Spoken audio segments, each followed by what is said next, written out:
Avec plaisir, je m'appelle Jean-Philippe Dumas et je suis cofondateur de Gibucycle. Donc Gibucycle, c'est une marque de vélo enfant vendue exclusivement depuis Internet et on a deux particularités. On fait des vélos enfants ultra légers. Pourquoi? Parce qu'il faut savoir qu'un vélo enfant, à l'âge de 3 ans, un vélo enfant fait environ 10 kg et l'enfant lui-même fait entre 10 et 15 kg. Donc c'est les 2 tiers de son poids. C'est comme si toi, tu devais prendre un vélo pour apprendre un vélo de 50 kg. Donc c'est absolument pas agréable. La deuxième particularité de Gibus, c'est qu'on a inventé un vélo qui s'appelle le Drelo, qui est derrière moi. Drelo, c'est la contraction de Draisienne et vélo. Pourquoi? Parce qu'en fait, ce vélo-là, quand on descend la selle, on a une selle qui descend très bas, voilà, qui a une hauteur de Draisienne. On a avancé le pédalier de 20 cm par rapport à un vélo conventionnel dans lequel le pédalier est ici. Et donc l'enfant, en fait, au lieu d'avoir les pieds ici avec les pédales au même endroit, il a les pieds ici avec les pédales beaucoup plus loin devant, ce qui lui permet d'avoir les deux pieds à plat au sol, les genoux fléchis, en toute stabilité, pas besoin de petite roulette, et de commencer à pousser comme sur une draisienne, prendre sa dynamique, ne pas être gêné par les pédales sur les tibias.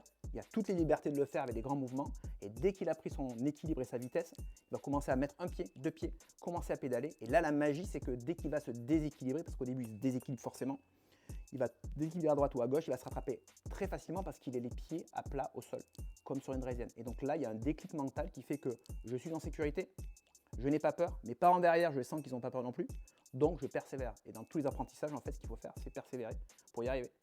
Et donc ce vélo donne énormément de confiance et le vélo, ce qu'on appelle le vélo le plus facile du monde, et c'est le vélo qu'on vend de loin le plus. Alors la gamme, en fait, elle est construite autour de 4 vélos, une draisienne, un vélo 14 pouces, un vélo 16 pouces et un vélo 20 pouces. Et là, on va s'arrêter aux enfants qui pourront ensuite prendre un vélo adulte. Donc on va sortir un 26 pouces. Ah, l'histoire est fantastique. Gibus, en fait, c'est en relation avec la guerre des boutons. La guerre des boutons, c'est un vieux film de 62, en noir et blanc, dans lequel les enfants, en fait, sont toujours dehors, s'amusent dehors, sont hyper espiègles, respectent les parents, mais en même temps ne les respectent pas. Et en fait, ce qu'on veut chez Gibus, c'est avoir des enfants qui soient dehors, qui ne restent pas devant leur écran, devant leur console de jeu. Et on veut que les enfants sortent et s'amusent, se respectent et en même temps soient super espiègles. Il y en a plein de gamelles en fait, on n'a pas arrêté de tomber, on s'est relevé chaque fois, bon, comme tous les entrepreneurs qui se respectent, mais la plus grosse gamelle, ça a été quand on devait recevoir notre premier container de vélo et qu'on a appris qu'il y avait un élément qui ne correspondait pas à la norme et qu'en fait il fallait qu'on arrive à passer le service des douanes sans cet élément-là. Et avec Franck, clairement, on a été hyper stressé. Et ça, c'était une grosse gamelle qui s'est bien passée au final, mais qui nous a vraiment fait beaucoup peur. Plein. J'ai été inspiré par des gens de tous âges qui m'ont vraiment aidé à me lancer dans ce projet-là.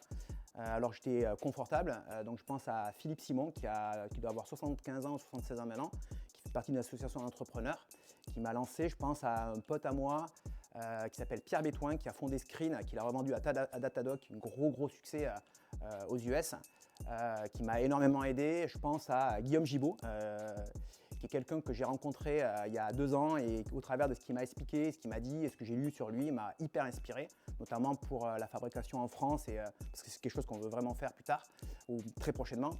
Donc voilà 3 entrepreneurs qui m'ont bien inspiré dans leur parcours et dans les échanges que j'ai pu avoir avec eux. Alors une belle info à faire fuiter qui fait rebond à un client qui m'a contacté ce matin à 6h25 en me disant est-ce que vos vélos sont bien fabriqués en France, et j'aimerais bien savoir quand est-ce qu'ils vont l'être.